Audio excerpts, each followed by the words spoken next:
Good morning, or maybe I should say good afternoon, depending on the time that you're actually viewing this video. First of all, I want to commend you on your decision to become a student at South Seattle College. South Seattle College is committed to student success, and we want you to be successful as you're here as a student at South. There are many activities inside and outside of the classroom that you should avail yourself to ensure your success. Co-curricular and extracurricular activities are going to be a great part of your experience here at South. While you're a student at South, there are certain student rights, student freedoms, and student responsibilities that you should avail yourself to be successful as well. And that's what I'm here to share with you about today. It's going to be a brief presentation to talk to you about your student rights, freedoms, and responsibilities. So bear with me so we can get set up and we'll discuss this together. Here we are. Your student rights, freedoms, and responsibilities as a part of Welcome Week. Thanks for bearing with me while I got this set up. So I just want to tell you first and foremost, your student rights, freedoms, and responsibilities are governed by what's called the Washington Administrative Code, affectionately known as the WAC. Specifically, WAC Chapter 132F-121, which you can find on our Seattle College's website. Specific policies under this WAC is Policy 365, which gives a total overview of student rights, freedoms, and responsibilities. Policy number 370, which deals with student complaint. 375, student conduct.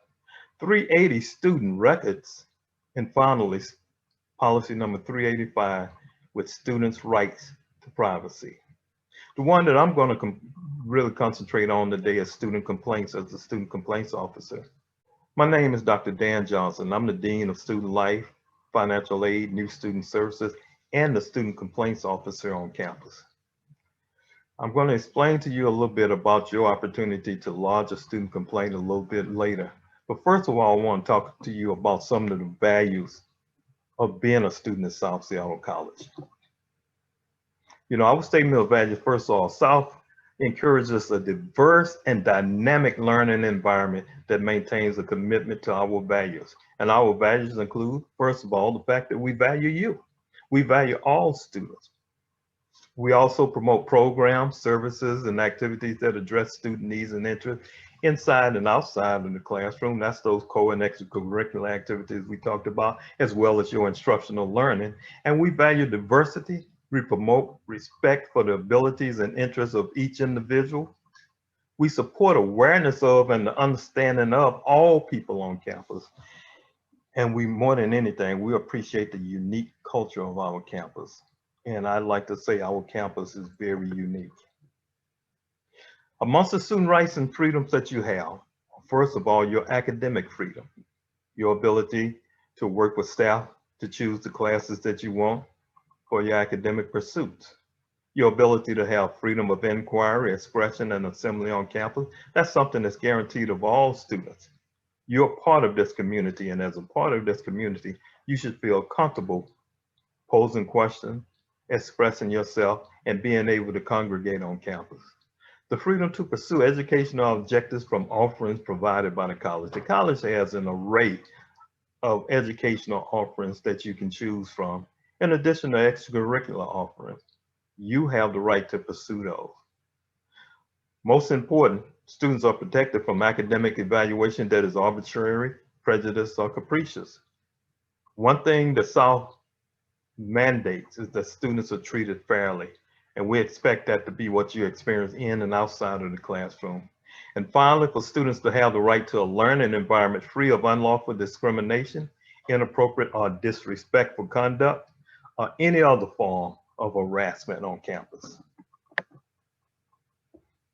Now, along with rights and freedoms also comes responsibilities. And in a nutshell, students are expected to comply with all policies, procedures, and regulations established by the Board of Trustees. Students are obligated to respect the rights of others and refrain from any actions that endanger the health, safety, welfare, or property of others. That's a responsibility I know that you all are going to live up to.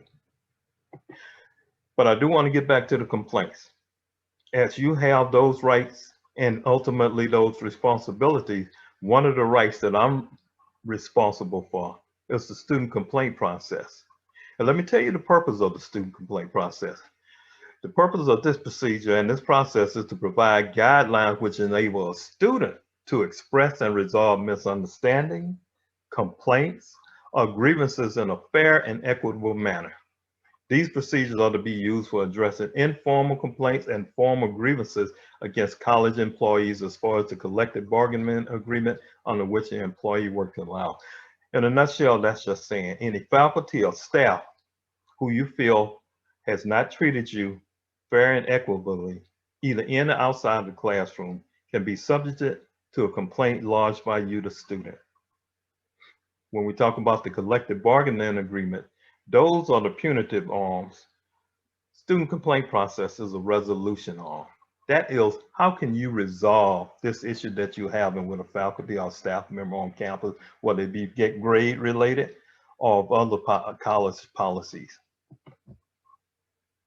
Students have the right to receive clear information and fair application of college policies, standards, rules, and requirements, and are responsible for complying with them in their relationship with college personnel. The grievance procedure emphasizes an informal resolution which promotes constructive dialogue and understanding.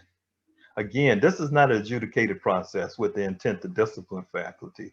This is a resolution process where you can come to an agreement with faculty or staff to say, how can we best resolve this issue or this complaint that I have? Again, initially pursuing it informally would normally result in the best resolution, although it's not required. So let me explain to you a little bit about the process. The informal process, again, is where you would talk directly with the student, you as a student, with the faculty member and their dean, or as a staff member and their supervisor, to explicitly state what your complaint is and see as a resolution and an understanding can be arrived at. If it can't be arrived at, you have the option of lodging a formal complaint.